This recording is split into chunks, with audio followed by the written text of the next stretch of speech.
Pois bem, aí você diz, e o tema, hipocrisia e fé? Bom, já dava para eu parar aqui, porque já está claro para os sensíveis, para os que têm percepção aguçada, que uma coisa está intrinsecamente vinculada à outra. E que se você vive de hipocrisia, você nunca terá fé.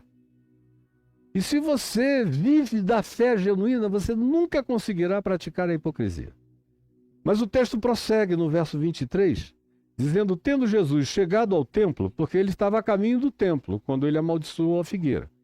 Quando ele chegou no templo, lá em cima, tendo já começado a ensinar as pessoas que foram se achegando e se aproximando, também dele acercaram-se os principais sacerdotes, os mais importantes, os que tinham os turnos sacerdotais de maior status, os que eram os candidatos naturais a se tornarem os entes superiores na religião de Israel. Esses seres de perspectiva religiosa importantíssimos, principais, e os anciãos do povo, aquelas pessoas diante de quem todos se curvavam ao passar, respeitabilíssimos, nas suas expressões de exterioridade, nas suas fantasias religiosas, fantasiados de sacerdotes, fantasiados de fariseus, e os fariseus, tanto quanto os sacerdotes, se fantasiavam. Assim como você vê cardeais fantasiados, assim como você vê algumas figuras eclesiásticas do mundo eclesiástico formal fantasiados de sacerdócio, eles precisam se distinguir do resto da multidão onde eles chegam. Tem que ter uma bata, uma batina, um colarinho clerical, uma vestimenta que você não fique com dúvida, não, aquele ali é alguém de Deus ou da religião, diferente de Jesus, que nunca vestiu fantasia de nada, a ponto de que quando Judas quis traí-lo, Jesus era tão óbvio, era tão parecido com todos, era tão comum, era tão normal, era tão humano, que Judas disse, olha, para vocês o identificarem, já que ele não andava com uma estola sacerdotal, nem com um talit na cabeça, nem como os fariseus com franjas e franjas, nem com o livro da lei numa caixinha de couro amarrada à testa, nem com a fantasia da lei amarrada na caixinha com tiras e tiras de couro dos braços. Não, ele era só gente normal, simples, definitivamente humana, demasiadamente humana. Então Judas diz, é aquele em cuja face eu beijar. É aquele em cuja face eu beijar. É esse que vocês devem prender, porque não havia nele nada que não fosse completamente normal. Ele era leigo, vivia como leigo, se apresentava como leigo, não tinha titularidade nenhuma, não pedia titularidade. As pessoas o chamavam pelo nome de Jesus. Quando ficavam muito íntimas, como os apóstolos, chamavam de mestre, de rabi, porque era com ele que aprendiam, mas do contrário, qualquer ser humano que chegasse o chamava de Jesus. Ou alguém que tivesse visto ele realizar um milagre extraordinário e que tivesse caído em tamanho estado de estupefação, chegava e dizia, Senhor, ajuda-me, socorre-me, tem compaixão de mim. Mas no mais, o tratamento é pelo nome próprio, é Jesus, que significa o Senhor salva. É um equivalente a Josué, que significa Deus salva. Pois bem, tendo Jesus chegado ao templo e começado a ensinar, vieram os principais sacerdotes e os anciãos do povo, diferentes do resto da multidão, e perguntando, já chegaram perguntando, nem pararam para ouvir. Nem pararam para ouvir, já chegaram perguntando. Isso é um comportamento ridículo de crente. E não para ouvir, não dá tempo a nada. Já chega com pergunta. Já chega gritando, ofendendo, demandando, questionando, botando na parede, com intolerância. E você sabe muito bem que é assim que acontece, você sabe. Porque muitos de vocês aqui já foram assim, alguns ainda são assim, e alguns convivem com milhares que são exatamente assim. Isso faz parte de uma cultura perversa que se embrenha na mente das pessoas e elas passam a nem notar o quão grotescas, ogras e toscas elas se tornam, como esses sacerdotes e anciãos do povo que já chegaram perguntando: com que autoridade fazes estas coisas? Uma pergunta insolente. Ele estava ali falando. Tinha gente tão interessada que estava ouvindo. Mas eles chegam e querem saber: escuta, com que autoridade tu abres a tua boca? Ponha-se no seu lugar. Você acabou de ouvir isso aqui de um deputado palhaço no Congresso Nacional, dirigindo-se à minha amiga, irmã, amada, companheira de carinho e de oração, a Marina Silva, ministra. Ponha-se no seu lugar. É o mesmo espírito, mesma potestade, mesmo demônio mental. Já chegaram perguntando: com que autoridades fazes estas coisas? Quem te deu essa autoridade? Tem algum fórum, algum nível superior, alguma instância religiosa maior do que a nossa? E a nossa está acima de todas. E da nossa parte, eu posso garantir, nós podemos asseverar que não foi de nós, nem do nosso sinédrio, nem do nosso concílio, nem do nosso consenso, que você recebeu autoridade nenhuma para ensinar nada, para abrir a boca, em contexto ou em circunstância alguma. Então, calado é o que eles estão dizendo.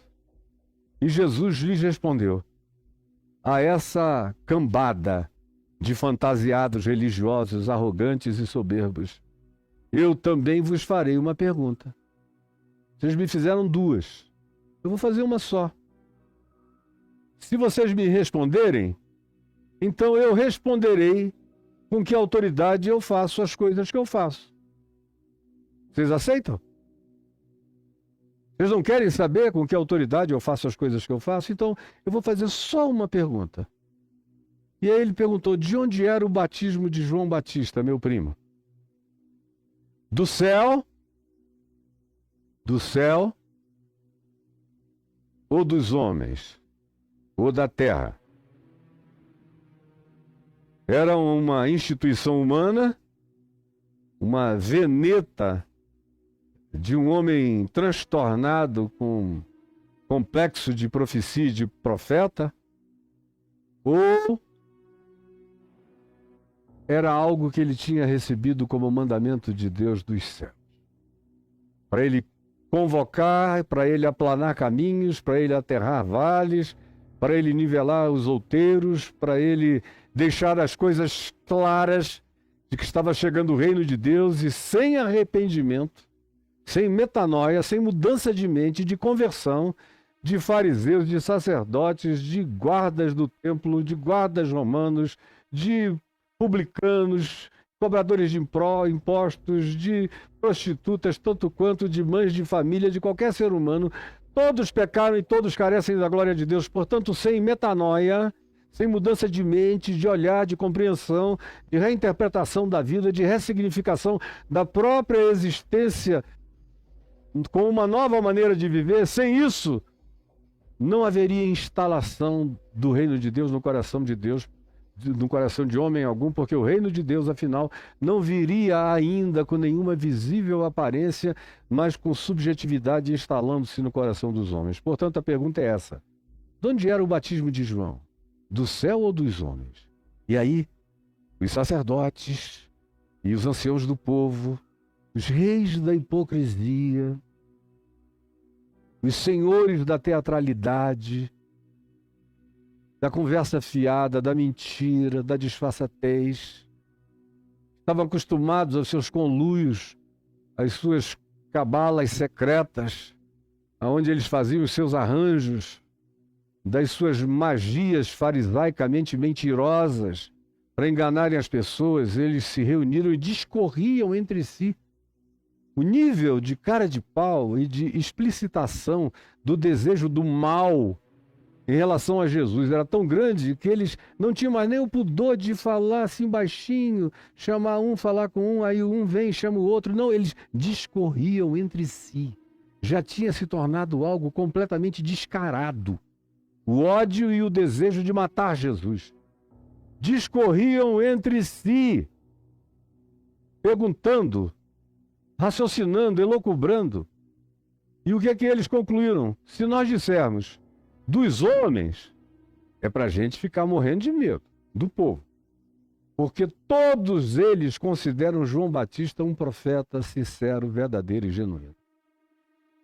Então, a gente não pode usar essa alternativa de dizer: ah, o batismo de João era dos homens. João era um homem bom, mas o batismo dele era dos homens. Por outro lado, se nós dissermos que o batismo de João Batista era dos céus, então ele, Jesus, vai se voltar para nós e dizer: por que então vocês não creram em João? Por que vocês não o seguiram? Não obedeceram? Não se converteram?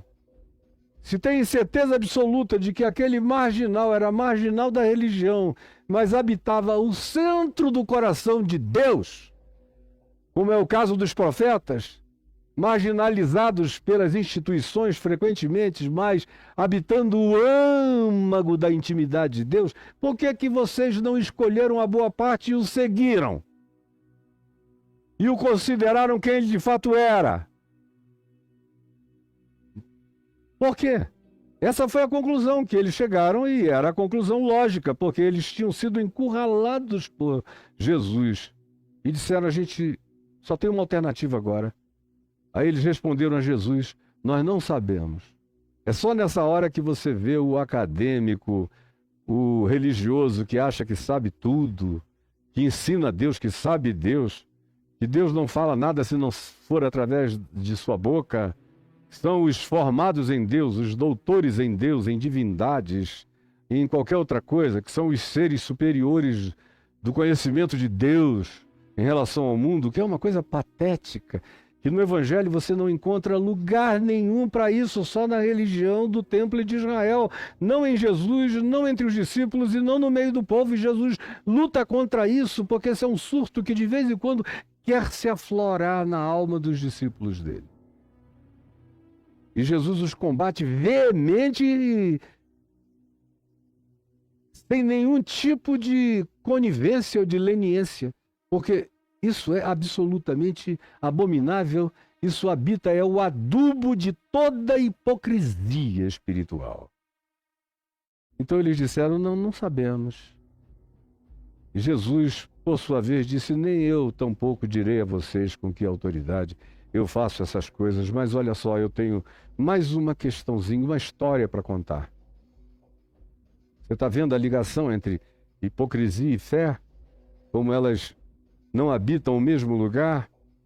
Se você abrir espaço para hipocrisia, você tirou o lugar da fé.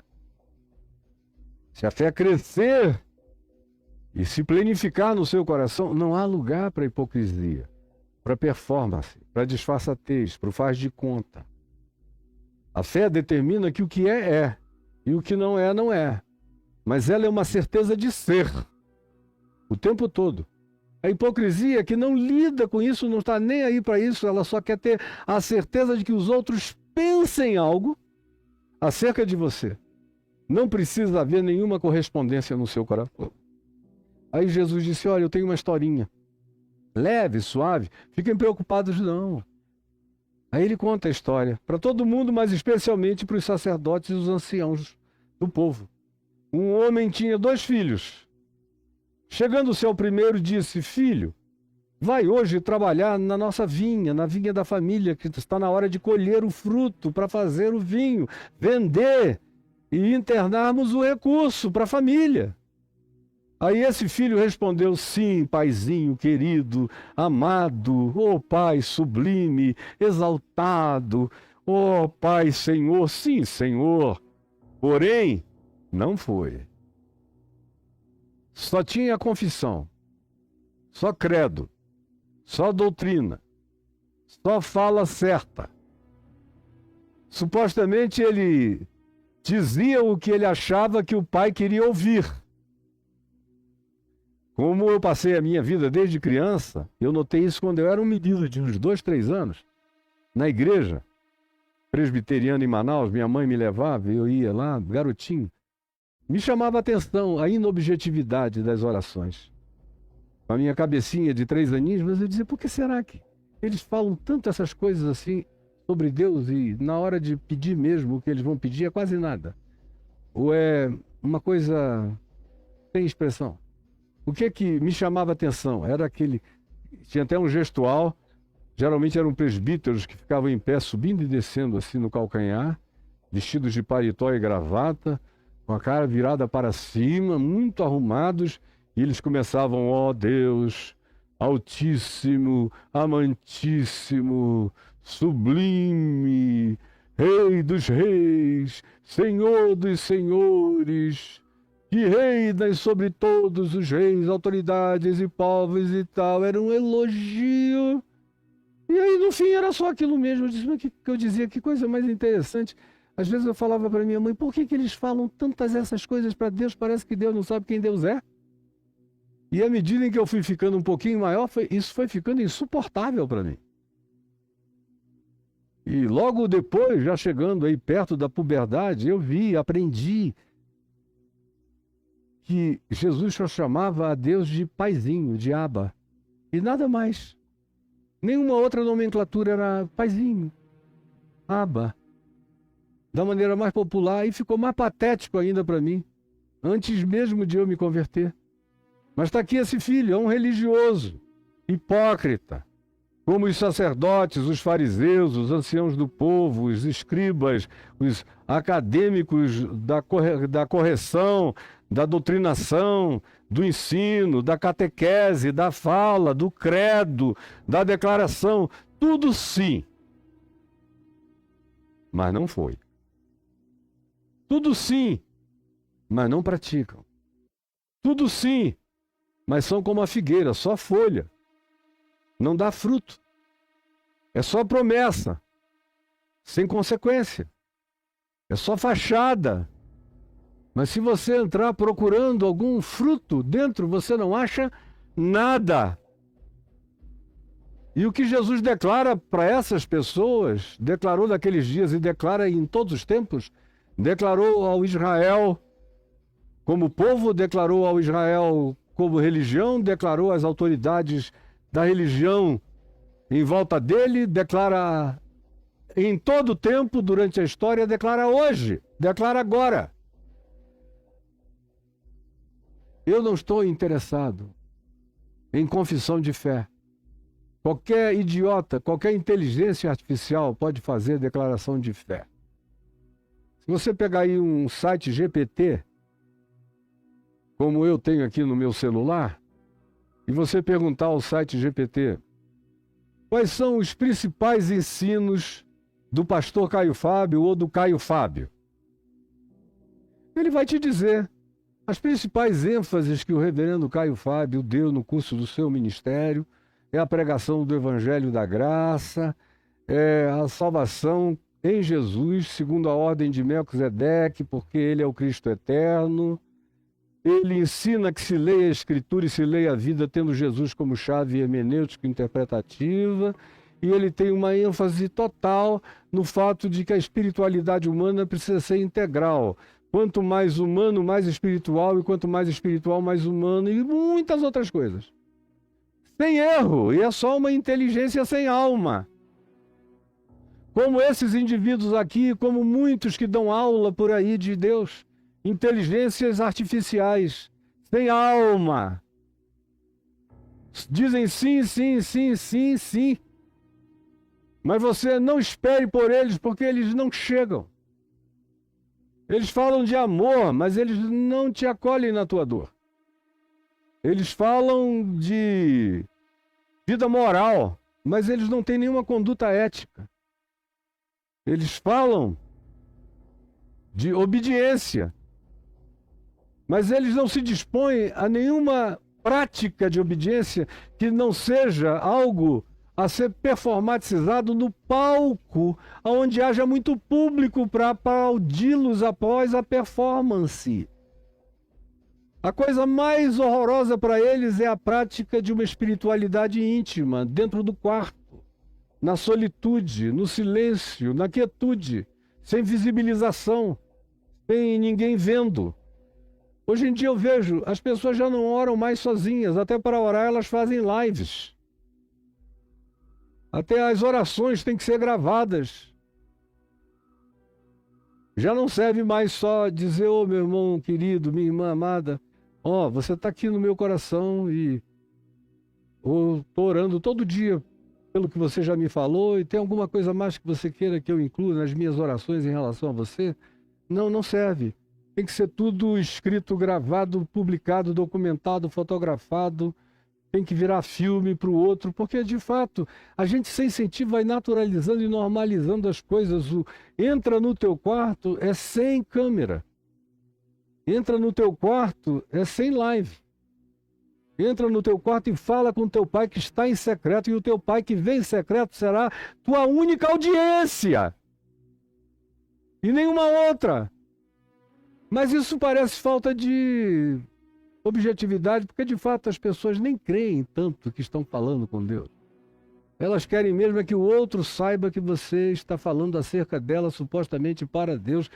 Tem tudo a ver com uma determinada média fraterna de carinho, ou de qualquer outra coisa, ou até de importância que você quer que a pessoa tenha nas expressões do seu pensamento no dia a dia dela, quando na realidade é muito mais fácil gravar 1 minuto de uma oração por alguém e passar o resto do dia sem pensar na pessoa do que entrar no quarto e no silêncio, dedicar-se só na presença de Deus, intercedendo por alguém, ou orando, ou simplesmente estando em silêncio diante de Deus, numa contemplação que não tem palavras, mas tem entrega pacificada do coração, a certeza do cuidado divino por você. O que passa disso, quem ensinou foi Jesus. E a gente já viu aqui em Mateus 6, quem está me acompanhando há 2 anos e meio, 2 anos e 7 meses, passou por Mateus 6 minuciosamente comigo e viu que o nome que Jesus dá a isso é hipocrisia e não fé.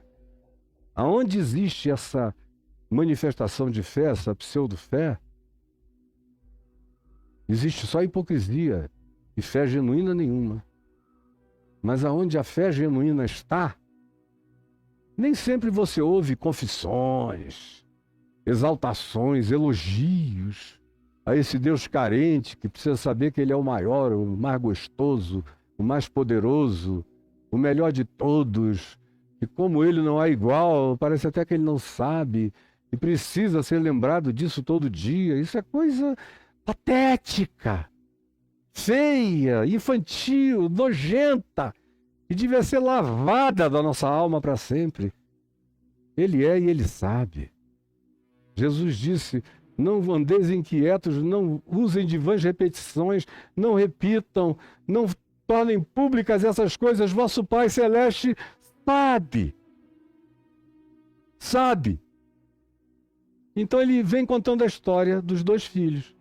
Falou com o primeiro e ele disse, sim, Senhor. Porém não foi. Nunca apareceu. Era só para consumo dos ouvidos do pai naquela manifestação familiar, naquela congregação.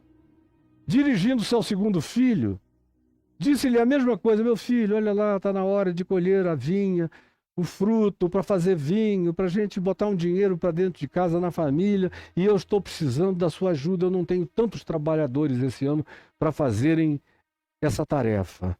Mas esse segundo filho disse, eu não quero, pai, eu não quero, não estou afim, eu não vou, tenho nada a ver com vinho, com uva, detesto, não nasci para o chão, para a agricultura, para a terra.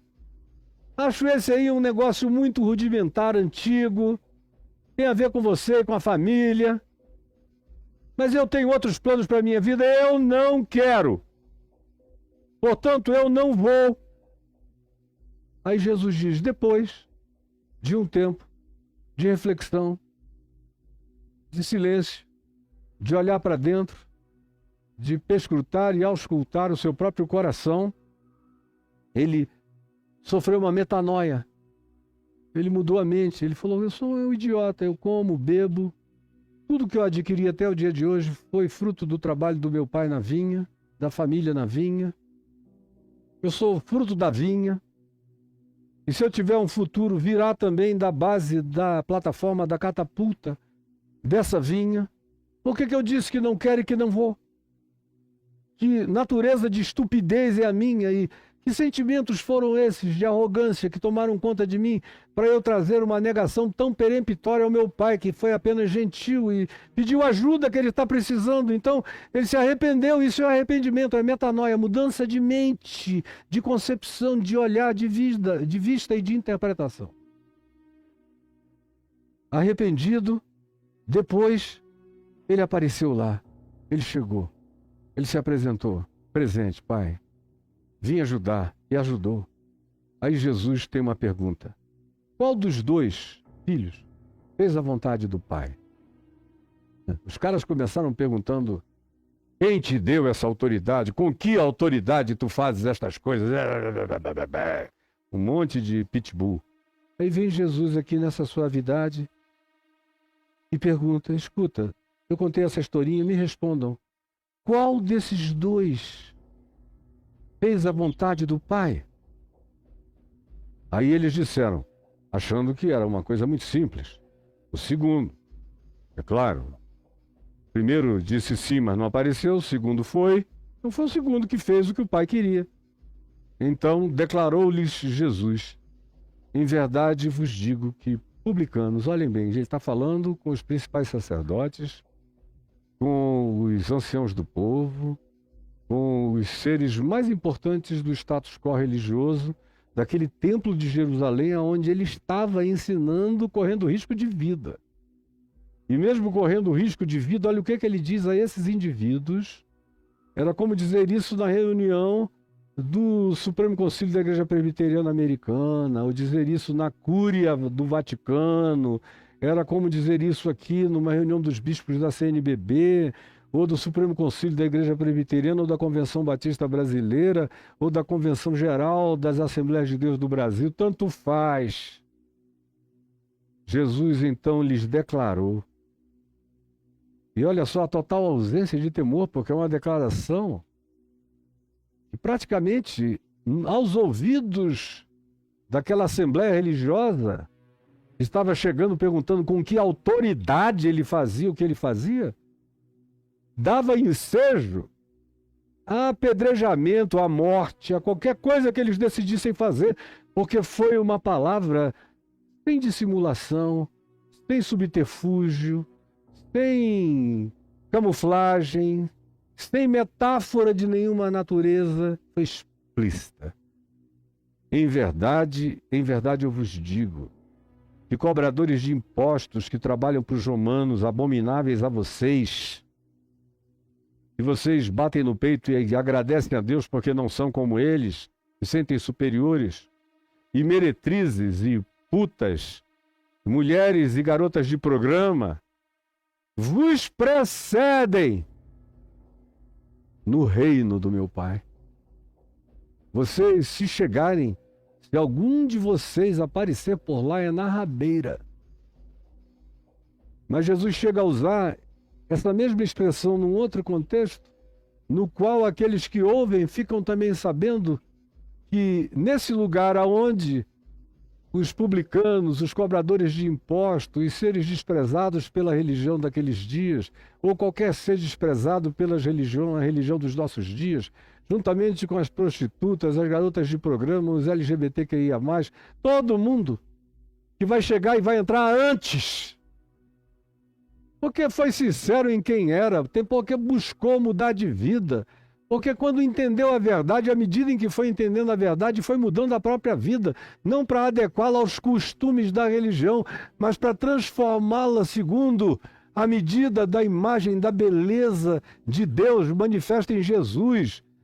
E isso carrega como característica amor, alegria, paz, bondade, fidelidade, longanimidade, mansidão, domínio próprio, prática da justiça.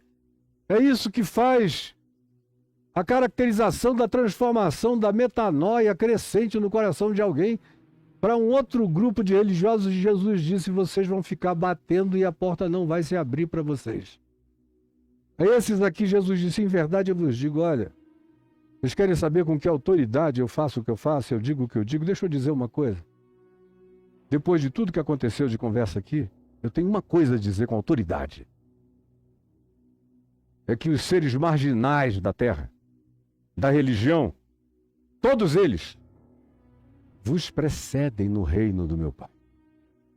Esses que vocês não querem que entrem na igreja de vocês para não contaminar, que vocês não casam para não se sujarem, que vocês não batizam, os quais vocês não dão a ceia, em relação aos quais vocês censuram, trazem proibição ou designam o inferno. Em verdade, eu vos digo que esses seres estão muito adiante de vocês no reino do meu Pai. Anos-luz na frente. Vocês andam no último vagão de qualquer que seja a alternativa de graça e salvação. Porque vocês se colocam no pior de todos os lugares, no lugar da abominação diante de Deus, por causa da hipocrisia nojenta, mentirosa, arrogante, soberba e inaceitável de vocês, porque esses outros andam pela fé, creem no meu amor, vêm me ouvir porque sabem que meu Pai é bom, misericordioso e generoso e que há um lugar de graça no coração do meu Pai para todos aqueles que o buscam. E que ele não faz acepção de pessoas, e que eles próprios estão incluídos nesse amor, que não será jamais justificado por religião nenhuma. Eles estão incluídos na injustificabilidade de algo que só acontece pela fé, por causa da decisão de Jesus de ser o justo e o justificador de todo aquele que tem fé no seu nome e que deseja viver pela prática do amor, pela prática do Evangelho. Como disse o apóstolo João, todo aquele que ama vem de Deus, nasceu de Deus, é de Deus, conhece a Deus, procede de Deus, porque Deus é amor. E é só isso. O resto é invenção da religião. E aí Jesus conclui, voltando ao tema de João, porque João Batista, meu primo, veio a vocês no caminho da justiça, da verdade, da sinceridade. Mas vocês não quiseram crer nele. O desprezaram. Ao passo que esses que estão aqui, me ouvindo, silenciosa, genuflexa e quebrantadamente, deram ouvidos a ele. E não só foram batizados por ele, mas muitos vieram a mim e após mim, para continuarem aprendendo o reino de Deus. Creram nele, assim como creem em mim. Vós, porém, mesmo vendo isto, não vos arrependestes. Mesmo vendo aqueles que eram supostamente os intocáveis, os inconversíveis, se convertendo a mim e mudando de vida, vocês não mudaram a de vocês. E continuaram só na fachada da figueira, cheia de folhas, mas que não dá fruto. A folhagem é esse dizer sim do filho mais velho. Sim, paizinho, sim, paizinho. Essa é a folhagem. Mas não procure nada dentro, porque eles não oferecem coisa alguma, não entregam nada. Ao passo em que há outros, e é por isso que o grupo de ateus, agnósticos e gente que diz que jamais creria no Evangelho de Jesus aumenta cada dia mais me ouvindo, vão se tornando milhares e milhões. E que aonde quer que me encontram, nos aeroportos, dentro dos aviões, nas estradas, nas esquinas, em qualquer lugar que eu vá, às vezes até na rua, o cara para do lado, buzina, pede para baixar o vidro, para ele dar um grito: ah, não creio em Deus não, mas no teu eu creio. Eu falo com o teu Deus todo dia, se tornou meu. E eu digo: Deus te abençoe, meu filho. Como nesse fim de semana, uma senhora fina me disse, falou quase que ao pé do meu ouvido, numa reunião de uma certa solenidade entre pessoas de um determinado nível social aqui na cidade de Brasília, e ela queria falar aquilo para mim. Ela falou: quando eu comecei a lhe ouvir, eu achei que você era discípulo de Spinoza. Depois eu comecei a te ouvir e eu vi que você passou de Spinoza em muito, em muito. Aí eu falei: Spinoza foi um cara super legal e disse coisas maravilhosas, dignas de serem observadas. Mas ele se tornou meio panteísta, e eu jamais seria panteísta, porque o meu Deus ouve oração. E quando eu o chamo de pai, ele diz: eis-me aqui, meu filho. E eu tenho uma relação pessoal com ele. E o Deus de Spinoza era extremamente impessoal. Ela disse, foi isso que eu notei. Eu falei, então prossiga, porque você notou correto. Continue e absorva. Porque essa é a palavra que engravida a gente com alegria no Evangelho. Onde há hipocrisia, qualquer que seja a natureza da hipocrisia, como alguém que chegue, como outro dia alguém me falou, me ligou angustiado, dizendo, eu estou te ligando porque eu sei que você é amigo do meu pastor, e eu pedi ao meu pastor para ir a um hospital orar por uma pessoa da minha família que está doente, praticamente à morte. E ele me pediu desculpas, mas disse que não iria, porque ele não crê que Jesus cura, ele não crê em cura divina. E ele não iria passar essa vergonha de ir lá orar para que essa pessoa da minha família viesse a morrer. E eu falei, mas como é que você sabe, pastor? Eu vejo você pregando aqui na igreja sobre fé. Que fé é essa? É fé para quê, então? Vai até onde? É fé para se coçar? É fé só para assinar cheque no tempo de cheque, ou cartão de crédito, ou oferta? O quê? É fé de promissória? Usando a linguagem de hoje, é fé de folhagens? E que natureza de fé é essa? E eu estou tão decepcionado, mas eu sei que ele é teu amigo. O que será que ele está vivendo? Eu falei, ele deve estar numa crise pessoal há muito tempo. É um profissional do púlpito. Aprendeu a falar, a se expressar, a se comunicar.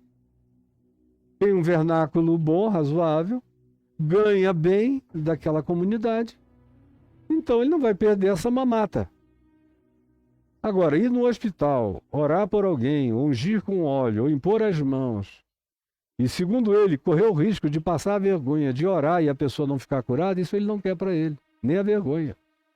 Ele falou, mas isso não é uma grande hipocrisia? Eu falei, das mais horrorosas, meu filho. E o senhor pode falar isso com ele? Eu falei, não, eu não.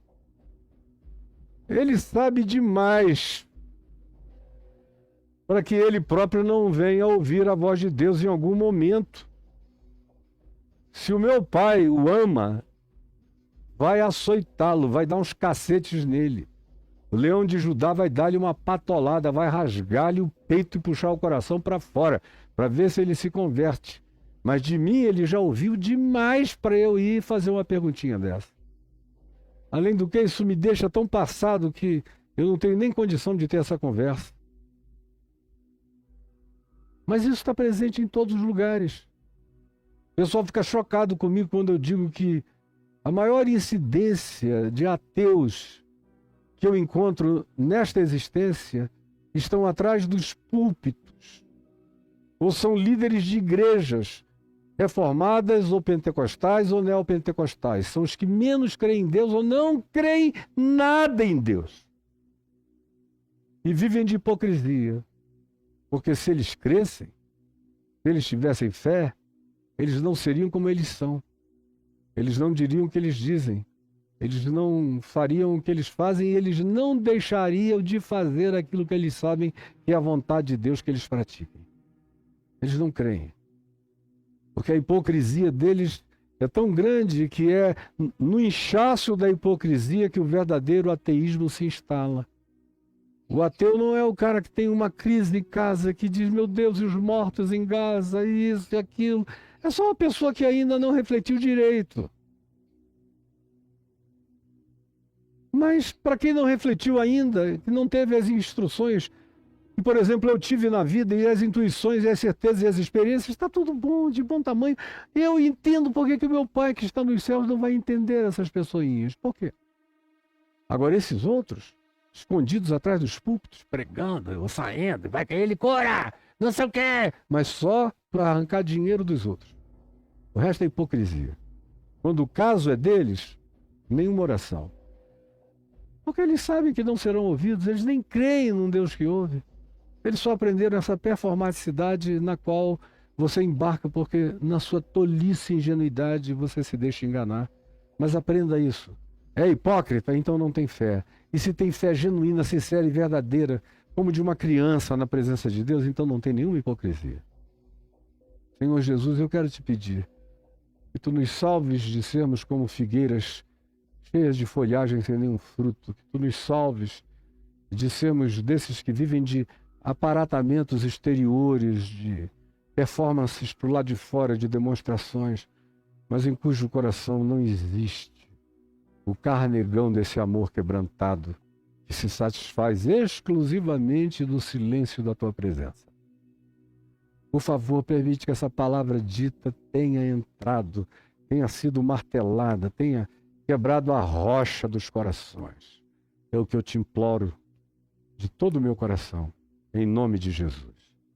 Amém e amém.